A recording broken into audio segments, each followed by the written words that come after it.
Pakistan versus south Africa की ODI series खत्म हो चुकी है आज।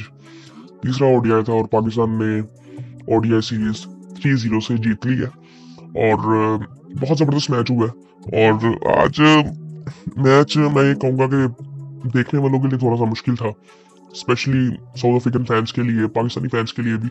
वो इसलिए कि दोनों टीमें, मैं पहले भी बात कर चुका हूँ, एक ही तरह की है। मैं मतलब साउथ अफ्रीकन टीम से वही फीलिंग्स आ रही थी जो कि पाकिस्तान टीम से कभी कभी आती हैं। और सही अभी एंड तक जिस तरह से मैच चल रहा था, किसी भी तरफ मैच जा सकता था। मतलब थोड़ी सी अगर सेंसिबिलिटी साउथ अफ्रीका की तरफ से होती तो शायद वो ये मैच भी जीत जाते। साउथ अफ्रीका की अगर देखा जाए ना, किसी भी मैच में, मतलब T20 सीरीज आप देख लें, ओडीआई सीरीज देख लें, किसी भी मैच में ऐसे नहीं लगा कि यहाँ पे चेज नहीं किया जा सकता। प्रॉपर बैटिंग को सपोर्ट करने वाली विकेटें हैं। कोई भी टोटल यहाँ पे चेज हो सकता है, हुआ नहीं है बट हो सकता है। मतलब क्लासन जिस तरह से बैटिंग कर रहा था आके, आज साउथ अफ्रीकन टीम ने नीचे से जिस तरह आके बैटिंग की है, सो वो कभी भी ऐसे लग रहा था कि साउथ अफ्रीका टीम जीत सकती है। लेकिन एक जो मुझे चीज ये लगी कि साउथ अफ्रीका ने टॉस जीतकर पाकिस्तान को बैटिंग दी, ये मुझे समझ नहीं आई। मतलब आप ये चीज आज तो कम से कम ट्राई कर सकते थे, आई थिंक, कि आप पाकिस्तान को चेज करने देते, उन पे प्रेशर डालते, आप पहले एक टोटल खड़ा कर देते।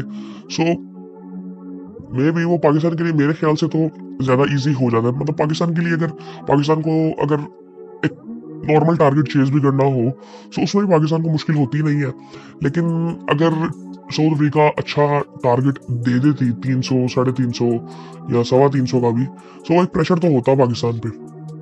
लेकिन ऐसा हुआ नहीं है। ये पिछले मैचेस में भी ऐसे हुआ कि साउथ अफ्रीका टॉस जीती और उन्होंने पाकिस्तान को बैटिंग दी। और खैर पाकिस्तान ने पहले बैटिंग की और साइम अयूब ने फिर जबरदस्त किस्म की बैटिंग की और अब्दुल्ला शफीक आज फिर पहली बॉल पे आउट हुए। अब अब्दुल्ला शफीक की जो फॉर्म है ना, फॉर्म है, आई थिंक, मैं समझता हूँ कि ये माइंडसेट का मसला है। ये अप्रोच इनकी गलत है। कि मैं अब्दुल्ला के बारे में शुरू से बात करता रहा हूँ, टैलेंट अच्छा है, बट ये जो माइंडसेट है ना, अप्रोच जो है ना, कि प्री आपने डिसाइड किया होता कि जी मैंने ये बॉल रोकना ही है, जितना मर्जी बुरा बोलो। आज भी उसी तरह से हुआ, पिछले मैच में भी आई थिंक, मेरे ख्याल से पहले मैच में भी शायद ये 0 पे आउट हुए थे। सो ये आई थिंक हमें सीरियसली बड़ा देखना पड़ेगा इनके ऊपर, और उसी तो वही अप्रोच लानी पड़ेगी जो कि नीचे बैट्समैनों पे आई है। कि फॉर एग्जांपल इस वक्त जो पाकिस्तान की अप्रोच ये है कि हर बैट्समैन के पीछे बैट्समैन होगा, हर बॉलर के पीछे बॉलर होगा, जो बाहर बेंच में बैठा होगा और उसको जो टीम में खेल रहा होगा उसको हमेशा ये डर रहेगा। जो कि आई थिंक ये पिछले कुछ टाइम में 2-3 सीरीज में हमें नजर आया है कि आप किसी भी वक्त बाहर हो सकते हो। और यहाँ पे हमारे पास एक भी ओपनर नहीं था इन दोनों के अलावा। सो आई थिंक आने वाले टाइम में हमें ये चीज देखनी है। और अब्दुल्ला जो है वो सीरियस कंसर्न है। मैं तो इस पे हैरान हूँ कि हमने टेस्ट टीम में भी अब्दुल्ला ही है। मे भी मुझे लगता है कि हसीबुल्ला को चांस देना चाहिए। सो आई थिंक मे भी दे। और हसीबुल्ला और शान मसूद आज ग्राउंड में मौजूद भी थे। सो खैर अब्दुल्ला 0 पे आउट हुए। उसके बाद फिर बाबर आजम और साइम की पार्टनरशिप लगी। साइम ने 101 रन बनाए 94 बॉलों में और 13 चौके 2 छक्के लगाए। 107 का स्ट्राइक रेट था उनका। बाबर ने 52 रन बनाए 71 बॉलों पे। बाबर की भी डिसेंट इनिंग थी। आज फिर उसी तरह से आउट हुए जिस तरह पिछले मैच में आउट हुए थे कि पुल शॉट मारने गए और कैच हाथ में दे दिया। सो आई थिंक थोड़ा सा बाबर को देखना चाहिए कि बाबर को भी, आई थिंक, मुझे लगता है कि कई दफा ना अब में भी उस टाइम पे शायद जरूरत इसी चीज की होती है। लेकिन आई थिंक थोड़ी सी अप्रोच को ना उसको चेंज करना है। कि मुझे जो सिर्फ एक चीज पाकिस्तान में कमी लगती है ना, अगर आप साउथ अफ्रीका की कोई भी इनिंग देख लेना किसी भी मैच की, उनका रन रेट नीचे नहीं आया। इसी वजह से वो एंड तक मैच में रहते थे। हमने पहले 70 बॉलों में 50 किया, फिर उसके बाद आज हमारा रन रेट बेहतर होता रहा। वरना पिछले मैचेस में आप देखो कि अगर हमारी विकेटें बीच में गिर जाती तो हम टोटल खरा ऐसा कर ही ना पाते जो कि जिसपे हम जीत सकते थे। सो आई थिंक इतनी वो रिस्की गेम हो जाती है ना कई दफा। यहाँ पे आई थिंक मैं एक चीज तो बिल्कुल हमें समझनी पड़ेगी कि बिल्कुल सपोर्ट कर रही है बैटिंग को विकेटें। यहाँ पे और ऑस्ट्रेलिया में जो फर्क है ना, वो ये है कि ऑस्ट्रेलिया में ग्राउंड बड़े हैं। कई दफा ऐसा आपको बाउंस मिलता है कि जो कि आई थिंक बैट्समैन जरा ऑकवर्ड हो जाता है थोड़ा सा। यहाँ पे भी ऐसे ही है। लेकिन यहाँ पे उस तरह से है नहीं कि बैट में बॉल आता है। अब जिस तरह साउथ अफ्रीका का जो ओपनर था उसने जिस तरह शॉट्स मारे, क्लासन जिस तरह शॉट्स मार रहा था, वो मिलन ने जिस तरह T20 में एक इनिंग खेली थी, वहां से हमें देखना चाहिए कि विकेट कितनी अच्छी है कि सिर्फ आप टाइम भी करो तो टाइम करके भी आप छक्के मार सकते हो। हमारे प्लेयर्स वैसे नहीं है और उस तरह की अप्रोच नहीं है खेलने के लिए। मतलब फॉर एग्जांपल बाबर ट्राई करे तो बाबर क्यों नहीं मार सकता? एक आगा ने मारा था छक्का आज एक्स्ट्रा कवर में, बाबर भी उस तरह की शॉट्स मार सकता, बट बाबर की अप्रोच उस तरह की थी नहीं। सो आई थिंक ये चीजें हमें थोड़ी सी ना सीखनी चाहिए और अपनी अप्रोच को, मुझे थोड़ा सा ना बाबर में मतलब कॉन्फिडेंस की थोड़ी सी कमी नजर आती है, क्योंकि वो फील्डिंग में भी उस तरह से मुझे पूरी तरह से, मतलब मैं ये नहीं कहूँगा फिट नहीं है, अनफिट नहीं है बट फिट भी नहीं है, कि मतलब वो थोड़ा सा ना उसमें वो फिटनेस में कमी है उसकी। फील्डिंग वो नजर आता है कि वो स्लो हो रहा है। आज भी कई दफा ऐसे हुआ है फील्डिंग में हमारे अभी मसले मसाइल है, अभी हम इतने मतलब एक्टिव और तेज नहीं है। सो खैर बाबर ने 52 किया, उसके बाद मोहम्मद रिजवान आए, उन्होंने 53 किया 52 बॉलों पे। मोहम्मद रिजवान पिछले 2-3 मैचों में बड़ी जबरदस्त फॉर्म में है और अच्छा खेल रहे हैं। जिस तरह से वो, सबसे अच्छी चीज मुझे उनकी ये लग रही है इस वक्त के वो शुरू में 10-12 बॉलों के बाद वो अपसेट हो जाते हैं, वरना पहले मैच में आई थिंक उन्होंने बहुत ज्यादा खींच लिया था, बहुत ज्यादा डॉट बॉल्स खेल ली थी। सो इसमें आई थिंक उन्होंने 100 के स्ट्राइक रेट से खेले और बड़ा जबरदस्त वो लेके चले। उसके बाद आज कामरान गुलाम आज ऊपर आए थे सलमान आगा से पहले और उन्होंने पहली बॉल में ट्राई किया। आई थिंक मैं अब ये नहीं कहूंगा कि ऐसा करना नहीं चाहिए था, लेकिन आई थिंक ले सकते थे एक दो बोले, मतलब आप ले लेते एक दो बोले, कोई मसला नहीं था ऐसा। सो ताकि वो रेगुलरली जो आपको स्कोर करना है ना वो आदत पड़े। सो वो हो सकता था वहां पे, लेकिन कोई बात नहीं। ऐसे सलमान ने फिर नीचे से आके अच्छी इनिंग खेली, 48 रन उसने बनाए और 33 बॉलों में बनाए और 3 चौके 2 छक्के लगाए, 145 का स्ट्राइक रेट जबरदस्त, उस वक्त जरूरत थी हमें। तैयब अब खेल रहा है आई थिंक 2 3 4 5 6 7वें नंबर पे तैयब खेल रहा है। तैयब 7वें नंबर पे खेल रहा है और उसने 28 रन बनाए। डिसेंट बैटिंग थी, 2 चौके 1 छक्का लगाया उसने, 116 का स्ट्राइक रेट। बट मैं फिर वही बात कर रहा हूँ, मैंने पहले भी बात कर चुका हूँ कि तैयब जो है ना वो मैक्सिमम चौथे या 5वें नंबर पे खेल सकता है, उससे नीचे नहीं। मतलब T20 में तो मैं समझता हूँ कि उसको चौथे नंबर से नीचे आना ही नहीं चाहिए अगर उसने T20 खेलना है तो। इसीलिए हमें 2-3 टीमें बनानी पड़ेंगी। जिस तरह सऊद शकील बाहर क्यों है मुझे वो भी नहीं समझ आती, लेकिन वो आएगा भी तो वो कॉम्बिनेशन क्या बनेगा उसका? अब ये प्लेयर इनकी जगह बन रही है सबकी, अब्दुल्ला के अलावा अगर देखें तो सब अच्छा परफॉर्म कर रहे हैं। सो मैं तैयब को भी कहता हूँ, तैयब का पोटेंशियल अभी हमने देखा नहीं है, बट मुझे जो एक चीज जो नजर आती है वो जब मैं उसकी एज देखता हूँ, वो 31 ईयर्स ओल्ड है। सो वो 31 साल का वो भी है, बाबर से भी बड़ा है, बाबर रिजवान से। सो मुझे वहां पे देख के थोड़ा सा होता है कि ये टाइम ना उसकी पीक का है, सो वो हमें जाया करना नहीं चाहिए। अब जाहिर बात है कि कॉम्बिनेशन नहीं बन रहा। ये अब वही सिचुएशन है कि जो हम कह सकते हैं ना कि प्लेयर्स, मैं ये नहीं कहूंगा कि अब इसमें गलती किसी की भी नहीं है। सो इसीलिए अब हमें ना ओडीआई की ना एटलीस्ट 2 टीमें बनानी है और कंपटीशन ना हमें इसमें बहुत हाई करना पड़ेगा कि रिक्वायरमेंट्स हमारी किस नंबर पे क्या है। जिस तरह कामरान ने जबरदस्त इनिंग खेली थी पिछले मैच में। सो तैयब, मैं वही तैयब की बात कर रहा हूँ कि तैयब ना, मैं जो उसका स्टांस है, जो उसका खेलने का तरीका है, अप्रोच है, माइंडसेट है, वो बहुत शॉट्स खेल सकता है जो कि अभी हमने उसकी देखी नहीं है। सो आई थिंक मैं चाहता हूँ कि उसको मौके ऐसे मिले कि जहाँ पे वो अपने आप को पूरी तरह से ना दिखा सके जरा, ताकि आवाम को भी जरा थोड़ा सा पता चले और उसकी बैटिंग एंजॉय करने वाली होती है। वो जिस तरह आज भी उसने जिस तरह एक छक्का लगाया, लंबे छक्के लगाता है, ताकतवर है। सो वो चीजें उसमें नजर आती हैं। एक्स्ट्रा कवर पे शॉट्स, वो चौके जिस तरह से मारते हैं, वो हमें वो देख के तो लगता है कि वो शॉट उसने अच्छा मारा और कोई भी मार सकता है, बट वो शॉट्स अच्छी बॉलों में है। मतलब आप आज भी देखो तो एक्स्ट्रा कवर पे जो उसने, जब फील्डिंग आ गई थी तो उसने चौके जो मारे, वो देखो वो स्टिकर के पास लग रही थी, बट वो उसके स्टांस की वजह से, उसकी खेलने की अप्रोच की वजह से वो शॉट्स लगी। तो इस तरह की शॉट्स वो मारता है और सेट हुए बगैर आते ही वो मारता है, 1-2 बॉले लेता है, फिर उसके बाद वो सिंगल डबले भी लेता है, डॉट्स कम खेलता है। इसीलिए उसको चौथे नंबर पे बैटिंग करनी चाहिए, चौथे 5वें नंबर में, ताकि वो ना जरा थोड़ा सा मतलब उसका पोटेंशियल हमें नजर आ सके और उसका जरा कॉन्फिडेंस बढ़ सके, क्योंकि उसका कॉन्फिडेंस मुझे जो लगता है कि इस तरह लो हो जाएगा। सो खैर बट उसने अच्छी इनिंग खेली। आई थिंक आखिरी मैच था आज, अब टेस्ट सीरीज में तो वो है नहीं। उसके बाद अगर देखें तो शाहीन शाह अफरीदी वो पहली बॉल पे आउट हो गए थे। मतलब आखिर में आए थे। नसीम ने 5 रन बनाए 2 बॉलों में, नॉट आउट थे वो। हसनैन ने एक चौका मारा, सो इस तरह करके पाकिस्तान ने 47 ओवरों में 308 रन बनाए और डीएलएस मेथड पे आ गई थी बात, तो 308 रन का ही टारगेट था। सो उसके बाद अगर देखें तो कगिसो रबाडा ने 10 ओवरों में 3 आउट किए और 56 रन दिए, 56। और मार्को जेंसन ने 9 ओवरों में 58 रन दिए, 2 आउट किए। और मफाका ने 6 ओवरों में 50 रन दिए, 1 आउट किया। कॉर्बिन बोश ने 9 ओवरों में 69 रन दिए, 69, 1 आउट किया।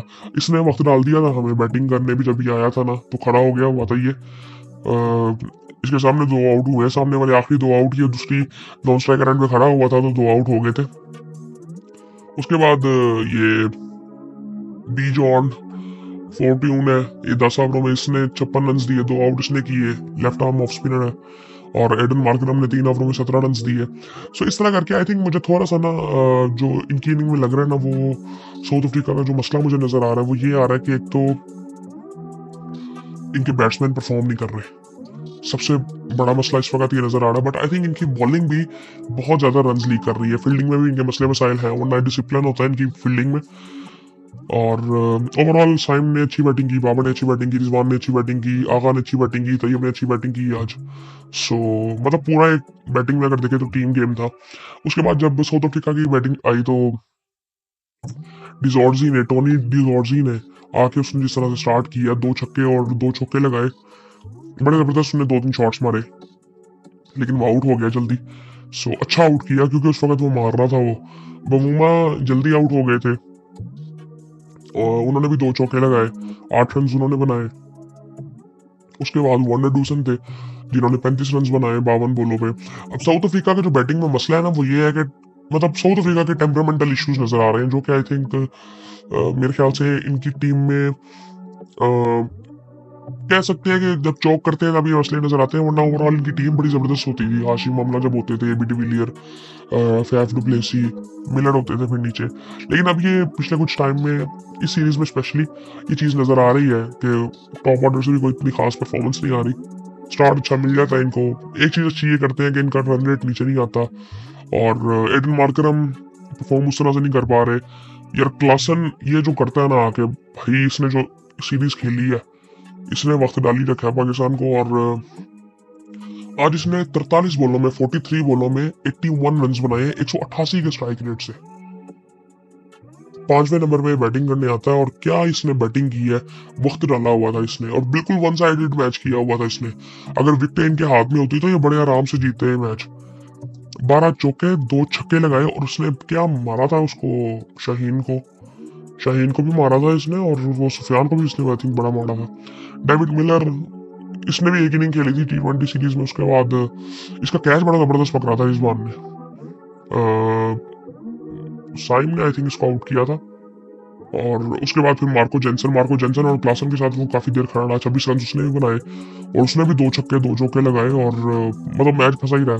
फिर उसके बाद कॉर्बिन बॉश आए, इन्होंने भी मतलब वक्त ही डाल दिया था, 40 रन इन्होंने भी बना लिए नीचे से आके।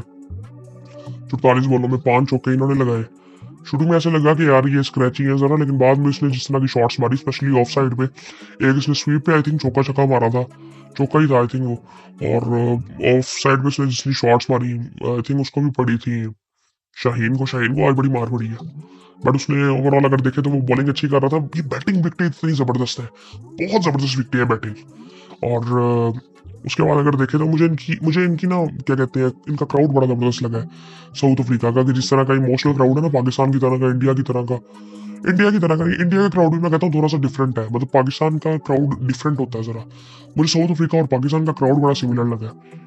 सो इंडिया का क्राउड जरा डिफरेंट तरह का वो है, एक तो वो है होते ही बहुत ज्यादा है, लेकिन इनका भी अगर देखे ना तो ये वही हिसाब होता है कि गोरो और ये जो ब्लैक पीपल होते हैं, इनके मुंह पे एकदम इमोशन उस तरह से चेंज होने, जिस तरह पाकिस्तानियों के मुंह पे होते हैं।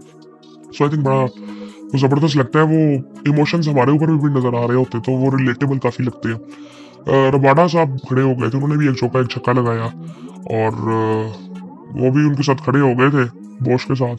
सो ऐसे लग रहा था कि उस वक्त वो रबाडा आउट हुआ ना, फिर अगली बॉल पे मफाका भी आउट हो गया। तो शुक्र किया कि भाई ये मैच जीते हम, 271 तक खींच के ले गए थे। ये बड़ी लंबी इनकी पार्टनरशिप लग गई थी, वरना आई थिंक बड़ी पहले ही मैच खत्म हो जाना था। शाहीन ने 7 ओवर किए, 70 रन दिए, 10 की इकोनॉमी, आज 2 आउट उसने किए। ओवरऑल बॉलिंग अच्छी कर रहा था, लेकिन वो बैटिंग सामने से आई थिंक बड़ी जबरदस्त हुई। और थोड़ा सा पाकिस्तान को ना जरा वेकअप कॉल भी थी कि यार हम फाइट कर रहे हैं। और इनका असल में मसला ये है अफ्रीका का कि इनके तकरीबन ना अब 10 तक इनकी बैटिंग थी, 10 तक ये सारे रबाडा आया था 10वें नंबर पे, और वो भी बैटिंग कर लेता है अच्छी खासी। सो नसीम शाह ने 9 ओवरों में 63 रन दिए, 2 आउट उसने किए। डिसेंट थी बॉलिंग, बट मुझे लगता है कि नसीम को ना थोड़ा सा देखना चाहिए कि वो, मुझे उसका ना फोकस लूज लगता है मुझे, वो जितना वो दूसरी चीजों में उसका ध्यान होता है ना कि बॉल करके हंस पड़ा, ये किया वो किया। सो वो आई थिंक इसके बारे में पहले काफी बात कर चुका हूँ कि एक तो ज्यादा बोलना नहीं चाहिए, और दूसरा ना ये जो हंसना ना, फजूल हंसना, वो सारा फोकस लूज कर देता है। तो ये नसीम के साथ थोड़ा मसला है। शाहीन जरा फॉर्म में वापस नजर आ रहा है, स्पीड उसकी नजर आ रही है, 143 का बॉल उसने आज भी किया। सो होपफुली ये बेहतर होता रहे। हसनैन ने आज अच्छी बॉलिंग की, 7 ओवरों में 41 रन दिए, 1-2 ओवर उसके बुड़े गए, 1 आउट भी उसने किया, लेकिन 1-2 ओवर उसने आई थिंक मेडिन जो किए थे ना वो बड़े जबरदस्त थे। बहुत जबरदस्त उसने ओवर किए थे, मजा आ रहा था हसनैन को देखने का। साइम अयूब ने बड़ी अच्छी बॉलिंग की है, 10 ओवरों में 34 रन दिए हैं, 1 मेडिन की है, 1 आउट भी की है। सो प्रॉपर ऑलराउंडर परफॉर्मेंस थी। और मैन ऑफ द मैच भी हुआ है, मैन ऑफ द सीरीज भी हुआ है। उसके बाद सुफियान को पहले 2 ओवरों में 26 रन पड़े, फिर उसने जबरदस्त कम किया, और फिर टोटल उसका 8 ओवरों में 52 रन थे, 4 आउट उसने कर लिए थे। अब सुफियान को भी ना जरा बड़े ध्यान से यूज करना पड़ेगा, क्योंकि इस ये जो है ना, ये एक्सपीरियंस से ही सीखेगा। ये मतलब एक क्या कहते हैं, गुगली कर लेते हैं, एक ही लेग स्पिन करेगा, रोंगन इतना ज्यादा नहीं करता, बीच में एक तेज मार देगा। सो वो अभी इसको ना एक्सपीरियंस की बहुत ज्यादा जरूरत है। शुरू में तो मुझे बिल्कुल साफ साफ लग रहा था कि इसको भी ना T20 मैचेस खिलाने चाहिए, ताकि ये ज्यादा T20 मैचेस इस लेवल पे खेले, फिर उसको एक्सपीरियंस होगा। क्योंकि ये अब इसने ना मैच बिल्कुल साइड पे कर दिया था, एक टाइम पे लग रहा था कि यार मैच हमारे हाथ से निकल जाएगा, जब इसको मार पड़ी है। शुरू में 2 ओवरों में 26 रन थे इसके। सो वो आई थिंक ये तो एंड पे टेल एंडर्स थे, तो वो स्पिनर्स को क्या कहते हैं, वो इतना अच्छा खेल नहीं रहे थे, सो वो पिकअप हो गए। वरना ये 4 आउट भी उसने कर लिए, सारा कुछ वो रिकवर हो गया, इकोनॉमी बड़ी बेहतर हो गई। वरना ये शुरू में बहुत मतलब बुरी बॉलिंग थी, बॉलिंग भी बड़ी गंदी थी। मतलब मार्करम भी जिस तरह से आउट हुआ था वो पहली बॉल पे, वो बहुत गंदा बॉल था। सो आगा ने आज 1 ओवर किया, क्योंकि साइम ने सारा कवर कर लिया था, तो आगा ने 1 ओवर में 7 रन दिए। वो भी इसको एक चौका पड़ गया, एक छक्का इसको पड़ गया था, वरना ये बड़ा अच्छा ओवर निकाल गया था ये। लेकिन सुफियान को ना थोड़ा सा देखना पड़ेगा, और रिजवान को इसको बड़े बेहतरीन तरीके से इस्तेमाल करना पड़ेगा। बाकी आई थिंक और क्या था जी, पाकिस्तान का आई थिंक पाकिस्तान इंडिया का जो चैंपियंस ट्रॉफी का मैच है वो 23 फरवरी को आ गई है खबर। वो यूएई में खेला जाएगा, मोस्टली दुबई में आई थिंक होगा वो। सो वो मैं भी देख रहा था ESPN पे, वहाँ पे आई थिंक ऑफिशियल हो गया, तो फिर यहाँ पे आता है। सो फिर कुछ ना कुछ हुआ होगा। बाकी आई थिंक मैच अच्छा हुआ है, इमोशंस ऊपर नीचे हो रहे थे, ब्लड प्रेशर ऊपर नीचे हो रहा था, लेकिन एट द एंड पाकिस्तान जीता, और 3-0 से जीता। वाइट वॉश किया पाकिस्तान ने, क्लीन स्वीप किया पाकिस्तान ने। ये बहुत अच्छी बात है आई थिंक कि चैंपियंस ट्रॉफी करीब आ रही है और हम अच्छा परफॉर्म कर रहे हैं। और बाकी आई थिंक साइम की बड़ी जबरदस्त परफॉर्मेंस थी। बाबर का कॉन्फिडेंस मुझे थोड़ा लो लग रहा है, बट आई थिंक फॉर्म भी उसकी मतलब ऐसी लग रही की बुरी है, बट कॉन्फिडेंस थोड़ा लो है। आई थिंक वो बेहतर होगा। टेस्ट सीरीज में मैं चाहता हूँ कि वो रन्स करे, लंबे रन्स करे, ताकि ना जरा वो कॉन्फिडेंस उसका वापस आए। और बाकी आई थिंक यही थी आज की वीडियो। और अब इंडिया और पाकिस्तान का जो टेस्ट मैच है वो एक ही दिन शुरू होगा, सो अब वो काफी इंटरेस्टिंग होगा कि दोनों टेस्ट मैचेस देखने पड़ेंगे और मजा भी आएगा। एक मैच पहले भी ऐसे हुआ था इनका कि 2 मैच इकट्ठे चल रहे थे और बड़ा मजा आया था। आई थिंक वो न्यूजीलैंड का चल रहा था और पाकिस्तान का इंग्लैंड का चल रहा था, सो उसमें काफी मजा आया था देखने का। दोनों मैचेस बड़े मजे से देखे थे मैंने तो, और वो इंजॉय भी मजा आ रहा था कि वो सिचुएशन काफी सिमिलर थी, सो इसलिए मजा आ रहा था। बाकी फिर आपसे बाद में बात होती है।